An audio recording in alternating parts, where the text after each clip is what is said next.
आज का अपना टॉपिक है सिंचाई, इंग्लिश में बोलते हैं इरिगेशन। तो सिंचाई के बारे में अपन पढ़ेंगे आज।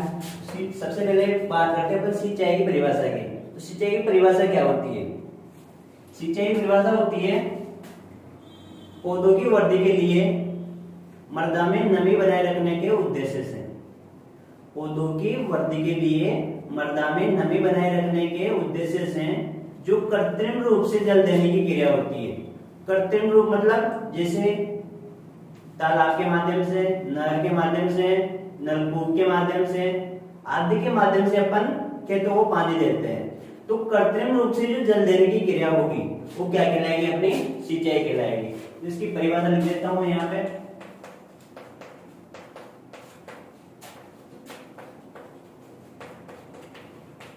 पौधों की वृद्धि के लिए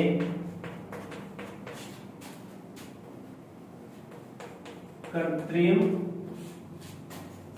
पौधों की वृद्धि के लिए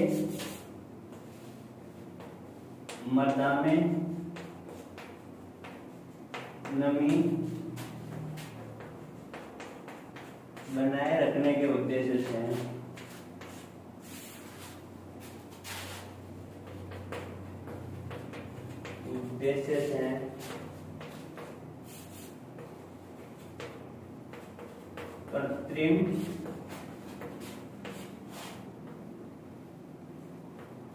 कृत्रिम रूप से जल देने की क्रिया क्या कहलाती है? सिंचाई कहलाती है। ठीक है। पौधों की वृद्धि के लिए मृदा में नमी बनाए रखने के उद्देश्य से जो कृत्रिम रूप से जल देने की क्रिया होती है वो क्या कहलाएगी? सिंचाई कहलाएगी। सेकंड पॉइंट की बात करते हैं अपन, इसके उद्देश्य क्या क्या होते हैं।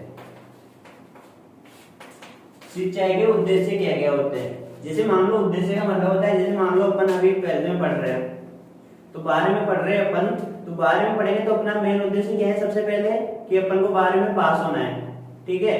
फिर अपना सेकंड उद्देश्य क्या हो जाएगा कि अपन को अच्छी परसेंटेज बनानी है। फिर अपना और आगे बढ़ेंगे, जैसे आगे बढ़ेंगे तो अपना उद्देश्य भी बढ़ता जाएगा। जैसे अपना अगला उद्देश्य हो जाएगा कि मेरे को अच्छे कॉलेज में सिलेक्शन लेना है, फिर मेरे को जॉब लगना है।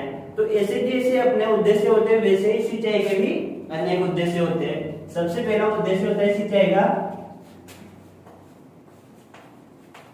पौधों को सूखने से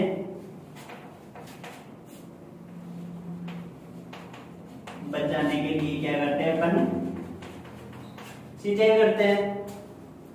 सेकंड उद्देश्य होता है पौधों को पाले से बचाने के लिए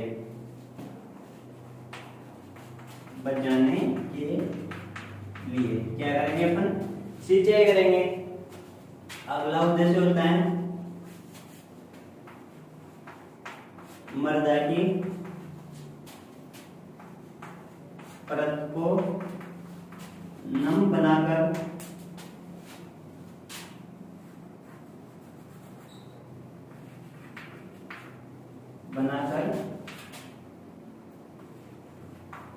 कृषि क्रियाएं करने के लिए।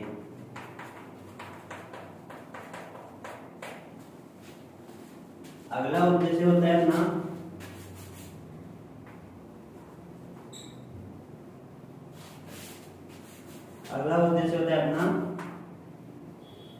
अपक्षालन की क्रिया के द्वारा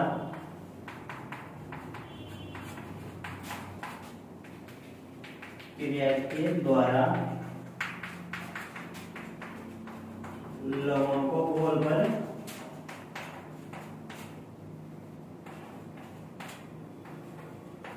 खेत से बाहर निकालना।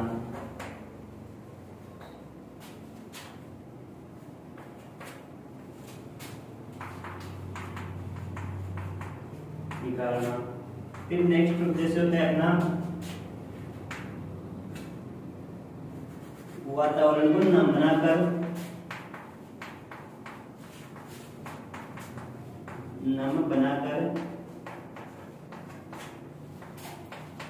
पौधों को अनुकूल परिस्थितियां उपलब्ध कराना। ठीक है, इस प्रकार अपने जो सिंचाई है उसके अनेक उद्देश्य हो जाते हैं। पहला उद्देश्य है पौधों को सूखने से बचाने के लिए। जब पौधों में मुरझान आ जाती है ना, तो मुरझान से पौधों को वापस ठीक करने के लिए क्या करते हैं अपन, सिंचाई करते हैं। फिर सेकंड उद्देश्य है पौधों को पाले से बचाने के लिए। पाला पाला क्या होता है, जैसे जब पौधों की पत्तियों पर सुबह के टाइम जो ओस होती है ना, तो ओस क्या होती है, वो बर्फ के रूप में पौधों की पत्तियों पर जम जाती है, तो उसे क्या बोलते हैं अपन, पाला बोलते हैं। तो सिंचाई करने से क्या होता है, वहां का टेम्परेचर मीडियम हो जाता है और वहां पाले से अपन फसलों को बचा लेते हैं। फिर अगला उद्देश्य मृदा की परत को नम बनाकर कृषि क्रियाएं करने में। जब अपन जैसे नॉर्मली अपन सब जानते हैं, क्योंकि अपन गांव से हैं, तो अपन फसल बोने से पहले उसको खेत में रेलना करते हैं। रेलना करने के बाद अपन उसमें क्या करते हैं, उसकी जुताई कर देते हैं। मतलब उसकी जो परत होती है मृदा की ऊपरी परत, उसको क्या करते हैं अपन, पहले तो नम बना देते हैं, फिर उसके ऊपर क्या कर देते हैं अपन, जुताई कर देते हैं। ठीक है, फिर अगली है अपक्षालन की क्रिया के द्वारा लवणों को घोलकर खेत से बाहर निकालना। मतलब जो अपनी समस्याग्रस्त मृदा होती है, जैसे अपनी सारे मृदाएं होती है, तो सारे मृदाओं में क्या होता है, ऊपर जो मृदा की ऊपरी परत होती है ना, उसमें लवण जमा हो जाते हैं सफेद रंग के। तो उन लवणों को खेत से बाहर निकालने के लिए अपन क्या करेंगे, सिंचाई करेंगे। तो सिंचाई करने से क्या होता है, जो उनके वो लवण होते हैं ना, उन निकालन की क्रिया के द्वारा कहाँ चले जाते हैं, मृदा की निचली परतों में चले जाते हैं। ठीक है, फिर लास्ट है अपना पॉइंट, वातावरण को नम बनाकर पौधों को अनुकूल परिस्थितियां उपलब्ध कराना। ठीक है, ये हो जाते हैं अपने सिंचाई के उद्देश्य। ठीक है, फिर बात करते हैं अपन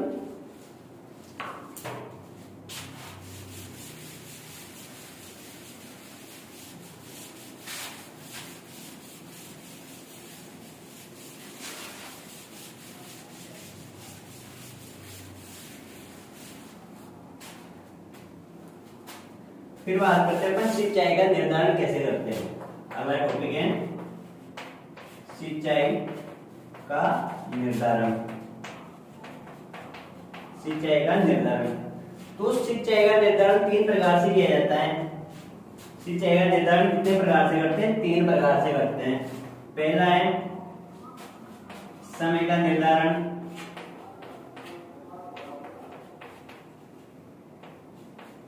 समय का निर्धारण। अगला है मात्रा का निर्धारण, और अगला है लास्ट है मतलब विधि का निर्धारण। ठीक है, तो सिंचाई का निर्धारण 3 प्रकार से करते हैं। पहला करते हैं समय का निर्धारण, मतलब कब अपन को सिंचाई करनी चाहिए। सेकंड करते हैं मात्रा का निर्धारण, मतलब अपन को फसलों को कितना जल देना चाहिए, मतलब कितनी मात्रा में अपन को सिंचाई करनी चाहिए। और लास्ट है विधि का निर्धारण, मतलब कौन सी फसल में किस विधि के द्वारा अपन को सिंचाई करनी चाहिए। तो इसमें सबसे पहला पॉइंट पढ़ेंगे अपन समय का निर्धारण।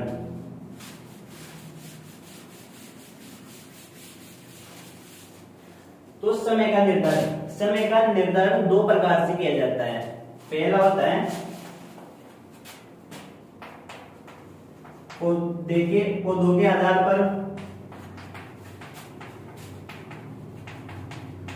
आधार पर, और सेकंड होता है मृदा नमी के आधार पर।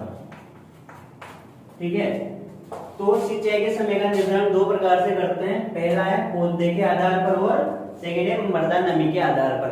तो पौधों के आधार पर सिंचाई के समय का निर्धारण भी 4 और प्रकार से किया जाता है। तो प्रकार है पौधे की बाह्य स्थिति देखकर,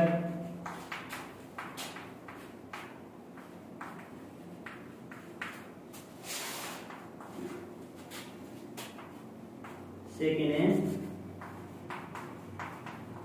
पत्तियों का तापमान मापकर,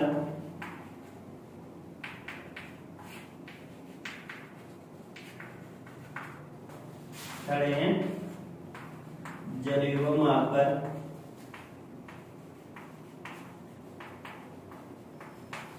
और लास्ट है क्रांतिक अवस्थाओं के आधार पर। ठीक है, तो सिंचाई के समय का निर्धारण दो प्रकार से करते हैं। पहला है पौधे के आधार पर, सेकेंड है मृदा नमी के आधार पर। तो पौधे के आधार पर चार प्रकार से देखते हैं अपन पौधे को। तो सबसे पहले देखते हैं उसकी बाह्य स्थिति, मतलब उसके बाहर से वो देखने में कैसा दिख रहा है। तो इसके लिए अपन क्या करते हैं, सुबह और दिन के समय 2-3 दिन तक लगातार खेत में जाते हैं। अगर उस समय अपन को पौधे पर थोड़ी बहुत मुरझान दिखाई देती है, क्या पौधे की बाह्य स्थिति देखकर कैसे करते हैं अपन, 2 से 3 दिन तक लगातार सुबह और दोपहर के समय अपन क्या करेंगे, खेत में जाएंगे। और खेत में जाने के बाद जब अपन पौधों को देखेंगे ना, तो उसमें अगर मुरझान दिखाई देती है, मतलब पौधा मुरझाया हुआ दिखाई देता है, तो अपन को क्या समझ लेना चाहिए कि पौधे में अब सिंचाई करनी चाहिए। तो पहला हो जाता है पौधे की बाह्य स्थिति देखकर। सेकेंड है पत्तियों का तापमान मापकर। तो पत्तियों का तापमान एक यंत्र से मापते हैं, इंफ्रारेड थर्मामीटर की सहायता से। किससे मापते हैं पत्तियों का तापमान? इंफ्रारेड थर्मामीटर की सहायता से। जब मृदा में और पौधों में, किसमें? जब मृदा में और पौधों में जल की कमी हो जाती है, मतलब नमी की कमी हो जाती है, तो जो पौधा होता है ना, वो अपनी पत्तियों के जो रंध्र होते हैं, पत्तियों के द्वारा वो क्या करते हैं, वाष्पोत्सर्जन क्रिया करता है। और वाष्पोत्सर्जन क्रिया में जो पत्तियों के रंध्र होते हैं, उनसे जो मतलब पानी की हानि होती है। ठीक है ना। तो जब मृदा में और पौधे में जब नमी की कमी हो जाती है, तो जो पौधे की पत्तियां होती है वो अपने रंध्रों को धीरे धीरे बंद करना स्टार्ट कर देती है। और जैसे जब मृदा में बिल्कुल नमी की मात्रा कम हो जाती है, मतलब पौधे में और मृदा में बिल्कुल नमी की मात्रा कम हो जाती है, तो जो पौधे की पत्तियां होती है वो अपने रंध्रों को बिल्कुल बंद कर देती है। और जब पौधे की पत्तियों के रंध्र बिल्कुल बंद हो जाते हैं ना, उस समय पत्तियों का तापमान बढ़ जाता है। और पत्तियों का तापमान जब बढ़ता है ना, तो किसका सूचक होता है कि उसमें नमी की कमी हो गई। ठीक है ना। तो उस पत्तियों का तापमान किससे ज्ञात करेंगे अपन? इंफ्रारेड थर्मामीटर की सहायता से ज्ञात करेंगे। सेकेंड है जल को मापकर या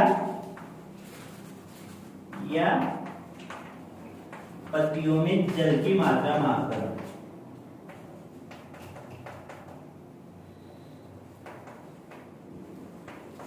इस विधि का उपयोग प्रायोगिक रूप से नहीं किया जाता। इसका केवल सैद्धांतिक रूप, मतलब इसका उपयोग केवल प्रयोगशालाओं तक ही सीमित है। इसका उपयोग अपन नॉर्मल नहीं कर सकते, नॉर्मल किसान इस विधि का उपयोग नहीं कर सकता, क्योंकि इस विधि के द्वारा अपन प्रत्येक पौधे की प्रत्येक पत्ती से उसके जल की मात्रा को मापना होता है। तो ये विधि केवल प्रयोगशाला तक ही सीमित है। ठीक है ना। और लास्ट है आपकी क्रांतिक अवस्था है। क्रांतिक अवस्था है मतलब फसलों की कुछ ऐसी अवस्थाएं होती है, क्या मतलब फसलों की कुछ ऐसी अवस्थाएं होती है जिन पर अगर अपन सिंचाई नहीं करेंगे ना, तो उनकी उपज में बहुत ज्यादा गिरावट आ जाएगी। मतलब जो पौधा होता है ना, उसकी जो मतलब उपज होती है, पौधे की जो उपज होती है, उसमें बहुत ज्यादा गिरावट आ जाएगी, जिससे क्या होगा, पौधे की उपज में हानि हो जाएगी। तो कुछ ऐसी अवस्थाएं होती है जैसे गेहूं की मेन रूप से 6 क्रांतिक अवस्थाएं होती है। पहली है शीर्ष जड़ फुटान,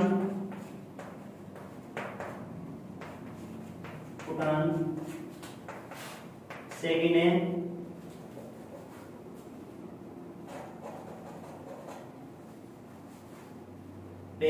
शीर्ष जड़ फुटान, सेकेंड है कल्ले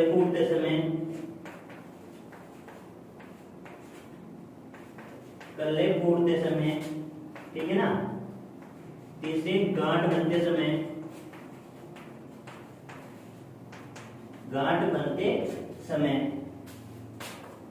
अगली है बालियां बनते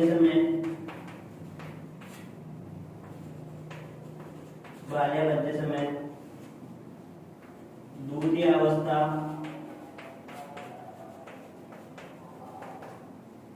और लास्ट है पकाऊ अवधि। ठीक है, तो मतलब ऐसी अवस्था है जिस पर अगर पौधे को पानी नहीं दिया जाए तो पौधे में क्या होगी, उसकी उपज में बहुत ज्यादा हानि हो जाती है। ठीक है ना, तो इनकी प्रमुख क्रांतिक अवस्थाएं होती है, जैसे गेहूं में होती है 6 क्रांतिक अवस्थाएं होती है। पहली है शीर्ष जड़ फुटान, मतलब जो उसकी जड़ें होती है, जब जड़ें होती है वो फूटती है ना, उस समय सिंचाई करनी चाहिए। ठीक है, सेकंड होती है मतलब शीर्ष जड़ फुटान, मतलब जब जड़ें निकलती, शीर्ष जड़ें बनती है, उस समय क्या करनी चाहिए, अपन को सिंचाई करनी चाहिए। और जो शीर्ष जड़ें निकलने का जो टाइम होता है वो होता है 21 दिन का। 21 दिन के बाद में क्या होती है, शीर्ष जड़ें निकलना प्रारंभ होती है। सेकंड है कल्ले फूटते समय। कल्ले फूटते समय ये अवस्था आती है गेहूं में 40 से 45 दिन बाद। कितने दिन के बाद में, 40 से 45 दिन बाद। फिर एक गांठ बनते समय, और ये अवस्था आती है 60 से 65 दिन बाद। ठीक है, फिर अगली है बाल्या बनते समय, ये अवस्था आती है 80 से 85 दिन बाद। फिर अगली है दूधिया अवस्था, ये आती है 100 से 105 दिन बाद। और लास्ट में पकाऊ अवधि जो आती है 115 से 120 दिन बाद। ठीक है, तो ये तो हो गया पौधे के आधार पर सिंचाई के समय का निर्धारण। ठीक है, ये तो कंप्लीट है। फिर बात करते हैं अपन मृदा नमी के आधार पर।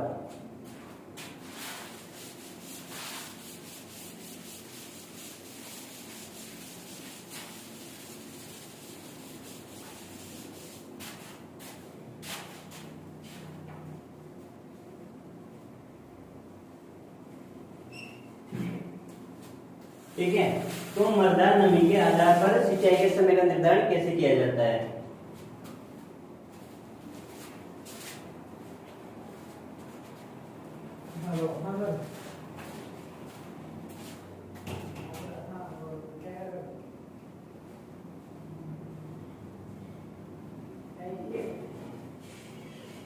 ठीक है, तो अगला पॉइंट है अपना मृदा नमी के आधार पर। तो मृदा नमी के आधार पर अपन सिंचाई के समय का निर्धारण कैसे करेंगे। तो जो मृदा की सबसे ऊपरी परत होती है, मृदा की सबसे ऊपरी जो परत होती है वो क्या कहलाती है, क्षेत्र समता कहलाती है। मतलब जहां पर जो पानी होता है ना, जो जल होता है, वो स्वतंत्र अवस्था में रहता है, उसे क्या बोलते हैं अपन, क्षेत्र समता बोलते हैं। ठीक है, इसके नीचे की जो परत होती है, इसके नीचे की जो परत होती है उसे क्या बोलते हैं अपन, प्राप्य जल बोलते हैं। और जो लास्ट ये होती है, मतलब लास्ट नहीं, इसके नीचे की उसे बोलते हैं अपन अस्थायी मलानी बिंदु। मलानी बिंदु, ठीक है ना। सबसे ऊपर की जो परत होती है वो क्षेत्र क्षमता कहलाती है। इस पर 0 एटम दाब उपलब्ध होता है। कितना, 0 एटम दाब उपलब्ध होता है। ठीक है, और इसमें होता है -15 एटम दाब। और इन दोनों के मध्य की जो अवस्था होती है वो कौन से होते हैं, प्राप्य जल, जो पौधों को प्राप्त होता है। तो जब वाष्पीकरण और वाष्पोत्सर्जन की क्रिया के द्वारा, क्या, जब वाष्पीकरण और वाष्पोत्सर्जन की क्रिया के द्वारा मृदा नमी का आस होता है, मतलब मृदा नमी में कमी होती है, तो कौन सी स्टेज आ जाती है, अस्थायी मलानी बिंदु अवस्था आ जाती है। और जब अस्थायी मलानी बिंदु अवस्था आ जाती है तो पौधे पर ये क्या करती है, विपरीत प्रभाव डालती है। मतलब जब अस्थायी मलानी बिंदु अवस्था आ जाएगी तो पौधे की जो उपज होती है ना, उसमें क्या कर देती है, ये कमी कर देती है। ठीक है, तो जब अस्थायी मलानी बिंदु अवस्था आती है उस समय अपन को सिंचाई कर देनी चाहिए। ठीक है, सिंचाई करके अपन पौधे की उपज को कम होने से बचा सकते हैं। तो ये होते हैं सिंचाई के समय का निर्धारण, जो अपन ने 2 प्रकार से किया। पहला किया था पौधे के आधार पर, सेकंड किया था मृदा नमी के आधार पर। तो पौधे के आधार पर अपन ने 4 प्रकार से देखा। पहला था पौधे की बाह्य स्थिति देखी अपन ने, ठीक है। सेकंड किया अपन ने उसका पत्तियों का तापमान मापा। थर्ड में अपन ने क्या किया, पत्तियों में जल की मात्रा मापी। और लास्ट में क्या किया अपन ने, उसकी क्रांतिक अवस्थाएं देखी। फिर सेकंड किया था अपन ने मृदा नमी के आधार पर। जो मृदा होती है उसमें 3 अवस्थाएं पाई जाती है। सबसे ऊपरी जो अवस्था होती है कौन सी होती है, क्षेत्र क्षमता। नीचे की अस्थायी मलानी बिंदु होती है। और दोनों के मध्य जो दोनों के मध्य की जो अवस्था होती है उसे क्या बोलते हैं अपन, प्राप्य जल बोलते हैं। तो इन दोनों में जब वाष्पीकरण और वाष्पोत्सर्जन की क्रिया होती है, वाष्पीकरण प्लस वाष्पोत्सर्जन की क्रिया होती है, तो मृदा नमी में कमी होने लगती है। और जैसे जैसे मृदा नमी में कम होती है, मतलब मृदा नमी में कमी होती है, तो कौन सी अवस्था आ जाती है, अस्थायी म्लानी बिंदु आ जाती है। तो इस समय अगर अपन सिंचाई नहीं करेंगे, अगर अस्थायी म्लानी बिंदु अवस्था आ गई, उस समय अपन ने सिंचाई नहीं की, तो अपनी जो पौधा होता है उसकी उपज में बहुत बड़ी गिरावट आ जाएगी। ठीक है, तो इस अवस्था को देखकर अपन क्या करेंगे, अपन सिंचाई के समय का निर्धारण करेंगे। ठीक है, इसके बाद में अपन पढ़ते हैं अगला पॉइंट।